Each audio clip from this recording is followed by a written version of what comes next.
Hello everyone, welcome back to Disha classes. उम्मीद करती हूँ मेरी मार्केटिंग की वीडियोस और कंटेंट आपको पसंद आ रहा होगा। आपको किसी न किसी एग्ज़ाम की प्रिपरेशन में या आपके बिज़नेस को ग्रो करने में ज़रूर हेल्पफुल होगा। दिशा क्लासेस पर हमने स्टार्ट कर रखा है फिलिप कोटलर की बुक से मार्केटिंग सब्जेक्ट को, और फिलिप कोटलर की बुक के 9 चैप्टर्स को हम ऑलरेडी डिस्कस कर चुके हैं। अगर अभी तक आपने नहीं देखे तो आप मेरी मार्केटिंग की प्लेलिस्ट को विजिट कर सकते हैं। उसका लिंक मैं आपको वीडियो के एंड में प्रोवाइड करवा दूंगी। स्टार्ट करते हैं आज का टॉपिक। हमने स्टार्ट कर रखा है फिलिप कोटलर की बुक का चैप्टर नंबर 20। आज हम डिस्कस करेंगे चैप्टर नंबर 20 का पार्ट 6। इस चैप्टर के भी 5 पार्ट्स ऑलरेडी अपलोडेड हैं। अगर नहीं आपने देखे तो आप मार्केटिंग की प्लेलिस्ट में जाके उनको देख सकते हैं। चैप्टर नंबर 20 हमारा है managing personal communications.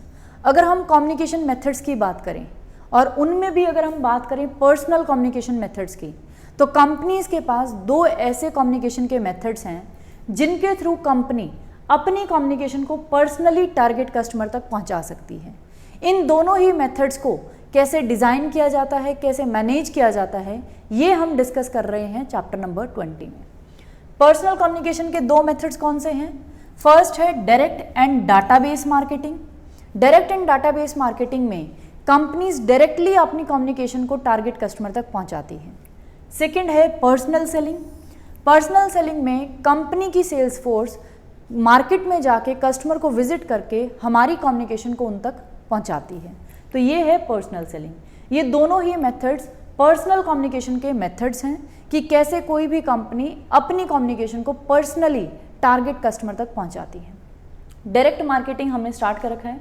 Direct marketing करने के लिए कंपनीज के पास बहुत सारे चैनल्स अवेलेबल हैं, या आप कह सकते हैं कि कंपनीज के पास बहुत सारे मेथड्स हैं डायरेक्ट मार्केटिंग करने के लिए। तो उन्हीं चैनल्स को ब्रीफ में हमने डिस्कस किया था पार्ट 1 में, और इनको हम डिटेल में डिस्कस कर रहे हैं अब आने वाले पार्ट्स में। क्लियर?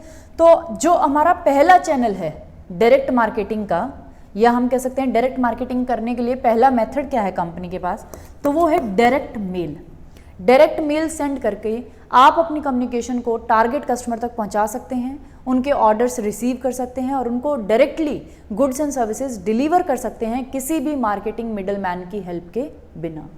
डायरेक्ट मेल क्या है, इसके क्या एडवांटेजेस हैं, ये हम डिस्कस कर चुके हैं।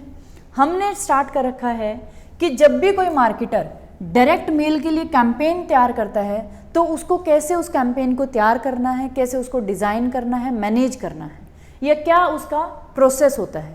डायरेक्ट मेल कैंपेन के लिए हमारा प्रोसेस में 5 स्टेप्स हैं हमारे पास। सबसे पहले मार्केटर को चूज़ करना है उसके ऑब्जेक्टिव्स, कि डायरेक्ट मेल कैंपेन के थ्रू वो किन ऑब्जेक्टिव्स को अचीव करना चाहता है। फिर उसे देखना है कि उसका टारगेट मार्केट और उसके प्रोस्पेक्ट्स कौन होंगे जिनको वो अपनी डायरेक्ट मेल सेंड करेगा, जिनके पास वो अपनी कम्युनिकेशन पहुंचाना चाहता है। टारगेट मार्केट और प्रोस्पेक्ट को सेलेक्ट करने के बाद वो अपने ऑफर के एलिमेंट्स को सेलेक्ट करेगा कि मेरे ऑफर के एलिमेंट्स क्या क्या होंगे। उन एलिमेंट्स को सेलेक्ट करने के बाद वो अपने कैंपेन की टेस्टिंग करेगा। डायरेक्ट मार्केटिंग का सबसे बड़ा एडवांटेज ही ये क्या है कि हम अपने सारे एलिमेंट्स को टेस्ट कर सकते हैं रियल मार्केट प्लेस की कंडीशंस में, और फाइनली हम अपने कैंपेन की सक्सेस को क्या करेंगे, मेजर करेंगे कि क्या हमारा डायरेक्ट मेल का कैंपेन सक्सेसफुल है या नहीं। Last step measurement of campaign success, ये हमारा रहता है। इसके बाद हमारा डायरेक्ट मेल कैंपेन को क्रिएट करने का प्रोसेस क्या हो जाएगा, कंप्लीट। स्टार्ट करते हैं। 4 स्टेप्स को हम ऑलरेडी डिस्कस कर चुके हैं। ये है हमारा 5th, मेजरिंग कैंपेन सक्सेस, कि क्या हमारा डायरेक्ट मेल कैंपेन जो हमने क्रिएट किया था वो सक्सेसफुल है या नहीं। इसे हम बोलेंगे life time value. By adding up the planned campaign cost, the direct marketer can determine the needed break-even response rate. ये कह रहा है मार्केटर को जब उसकी सक्सेस डिटरमाइन करनी है कि क्या वो सक्सेसफुल था या नहीं, तो उसे क्या करना है, जितनी भी उसके कैंपेन की प्लान्ड कोस्ट थी, कि जितना भी उसे लग रहा था कि भी डायरेक्ट मेल कैंपेन के लिए मुझे इतनी कॉस्ट बियर करनी पड़ेगी, उन सभी कॉस्ट को ऐड करके मार्केटर को एक ऐसा break even response rate determine करना था कि ये मेरा ब्रेक इवन रिस्पॉन्स रेट है। ब्रेक इवन पॉइंट क्या होता है? जहां कंपनी को ना कोई प्रॉफिट होता ना कोई लॉस होता। तो मार्केटर को क्या करना था, सारी जितनी भी उसकी कॉस्ट थी डायरेक्ट मेल कैंपेन से रिलेटेड, उनको ऐड करके एक ऐसा रिस्पॉन्स रेट डिटरमाइन करना था जो उसका ब्रेक इवन दे दे उसको। ब्रेक इवन रिस्पॉन्स रेट जहां मतलब उसके पास इतने ऑर्डर आने चाहिए थे कि भी ना उसकी कॉस्ट पूरी हो जाएगी, जितनी कॉस्ट उसने डायरेक्ट मेल के कैंपेन पे लगाई है वो सारी कॉस्ट पूरी हो जाएगी, लेकिन उसको ना कोई प्रॉफिट होगा ना कोई नुकसान, क्योंकि उसकी कॉस्ट कवर हो गई है जितनी भी कैंपेन पे लगी थी, लेकिन उससे एक्स्ट्रा उसके पास ऑर्डर्स नहीं आए कि उसको प्रॉफिट हो। तो ब्रेक इवन रिस्पॉन्स रेट वो रेट होता है कि हमें इतने ऑर्डर्स तो चाहिए ही चाहिए डायरेक्ट मेल कैंपेन के बाद कि हम ना तो प्रॉफिट में हो और ना हम लॉस में हो। हमारा ब्रेक इवन रिस्पॉन्स रेट हमें कैलकुलेट करना होता है। This rate must be net of returned merchandise and bad debts. ये कह रहा है जब कोई भी मार्केटर अपना break even response rate measure कर रहा है कि ये मेरा जो पॉइंट है या रेट है रिस्पॉन्स का वो ब्रेक इवन है कि यहाँ ना मेरे को प्रॉफिट होगा ना लॉस, मेरी सारी कॉस्ट सिर्फ कवर होगी, तो उस कॉस्ट को जब आप उस रिस्पॉन्स रेट को जब आप मेजर करते हैं तो मार्केटर को ध्यान रखना है कि भाई कितनी उसकी मर्केंडाइज रिटर्न हो सकती है, कितने उसके बैड डेब्ट्स हो सकते हैं, उनको कंसीडर करके ही आपको अपने लिए एक break even response rate determine करना है। क्योंकि अगर बैड डेब्ट होंगे तो आपकी कॉस्ट तो पूरी नहीं होगी। अगर मान लो हमने ब्रेक इवन रिस्पॉन्स रेट लगाया कि अगर मेरे पास 100 ऑर्डर्स आ जाएंगे डायरेक्ट मेल कैंपेन के बाद तो मैं ब्रेक इवन पॉइंट पे आ जाऊंगा। 100 ऑर्डर्स में मेरी जितनी भी कॉस्ट मैंने कैंपेन पे लगाई है वो पूरी हो जाएगी, लेकिन कोई भी प्रॉफिट नहीं होगा। लेकिन अगर मैं इसको पूरा इतना ही मान के चलूँ तो क्या इन 100 ऑर्डर्स में से मर्केंडाइज रिटर्न नहीं आएगी? क्योंकि डायरेक्ट मेल के केस में जब कोई कस्टमर डायरेक्टली हमसे ऑर्डर प्लेस करके गुड्स एंड सर्विसेज को ले रहा है तो हो सकता है उसे पसंद ना आए, वो हमारे गुड्स को रिटर्न करे, या हो सकता है वो पैसे पे ना करे, इंस्टॉलमेंट्स थी लेकिन उसने ईएमआई पे नहीं करी, तो बैड डेब्ट्स हो सकते हैं। तो 100 ऑर्डर्स अगर मैं मान के चलूँ तो इन पे तो बैड डेब्ट्स और रिटर्न्ड जो प्रोडक्ट्स आएंगे उनकी मैंने कॉस्ट ऐड नहीं करी। तो आपको क्या करना है, जब आप ये ऑर्डर या रिस्पॉन्स रेट डिसाइड कर रहे हैं तो आपको इन दोनों चीज़ों को भी ध्यान में रखना है।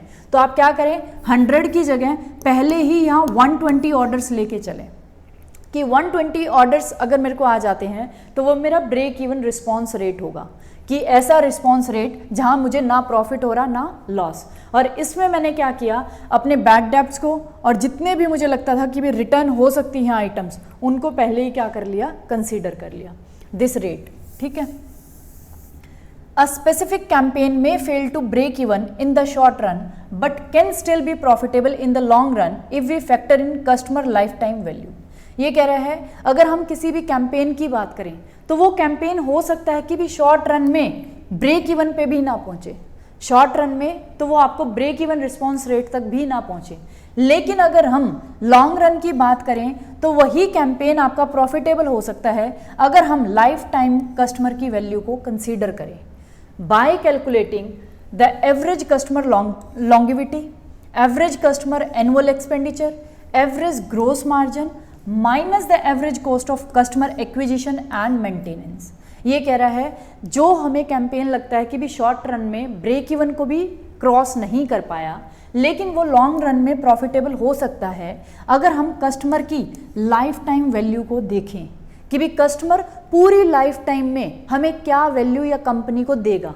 कस्टमर की लाइफ टाइम वैल्यू निकालने के लिए बाय कैलकुलेटिंग कैसे निकालेंगे कि भी एवरेज कस्टमर की लॉन्गिविटी, कितने टाइम तक एवरेज एक कस्टमर हमारे पास जुड़ा रहता है या हमारे प्रोडक्ट को परचेज करता है, एवरेज एक कस्टमर एनुअल कितना एक्सपेंडिचर करता है हमारे प्रोडक्ट्स पे, एवरेज ग्रोस मार्जिन क्या मिलता है हमें उस कस्टमर से, मतलब कितना मार्जिन हम उस कस्टमर से उसके एनुअल एक्सपेंडिचर में से कमा लेते हैं, माइनस उसमें से हम माइनस करेंगे कि उस कस्टमर को एक्वायर करने की और मेंटेन करने की कि वो हमारी कंपनी के साथ जुड़ा रहे और उसको हमारी कंपनी की तरफ अट्रैक्ट करने की जो हमें एवरेज कॉस्ट आई है उसको हम क्या कर देंगे, माइनस कर देंगे।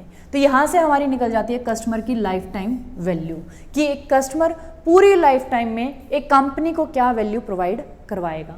तो ये देख के हम देख सकते हैं कि भी एक जो कैंपेन था जो शॉर्ट रन में ब्रेक इवन को भी फेल कर गया वो लॉन्ग रन में प्रॉफिटेबल हो सकता है अगर हम पूरी कस्टमर की लाइफ टाइम वैल्यू देखें कि भी उससे हमें कितनी वैल्यू मिलने वाली है। क्लियर कि भी एक कस्टमर कितने टाइम के लिए हमसे जुड़ा हुआ है, कितना एनुअल एक्सपेंडिचर करता है, उसमें से कितना हमें ग्रोस मार्जिन बचता है उस कस्टमर से, उसमें से हम माइनस कर देंगे जो कॉस्ट हमने उस कस्टमर को एक्वायर करने में और मेंटेन करने में लगाई है, जितने भी हम उसको ऑफर्स दे रहे हैं, डिस्काउंट्स दे रहे हैं, वो सारी चीज़ें। क्लियर, यहाँ से आप अपने डायरेक्ट मेल कैंपेन की जो सक्सेस है उसको मेजर कर सकते हैं। क्लियर, ये हमारा हो गया स्टेप 5 कंप्लीट। और इसके साथ हमने डायरेक्ट मेल जो एक चैनल है या आप कह सकते हैं मेथड है डायरेक्ट मार्केटिंग करने का, उसको हमने कंप्लीट कर लिया। नेक्स्ट मेथड हमारा है कैटलॉग मार्केटिंग।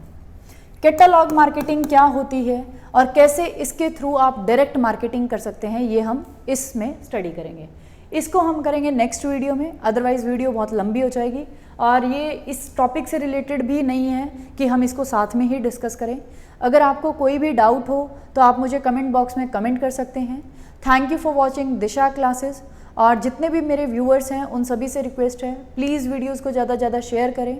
अगर अभी तक आपने चैनल को सब्सक्राइब नहीं करा तो प्लीज़ चैनल को भी सब्सक्राइब करें, क्योंकि दिशा क्लासेस इकलौता ऐसा यूट्यूब पे चैनल है पूरे यूट्यूब प्लेटफॉर्म पे जहां आपको फिलिप कोटलर की बुक से मार्केटिंग सब्जेक्ट ऐसे लाइन टू लाइन कवर करवाया जाता है।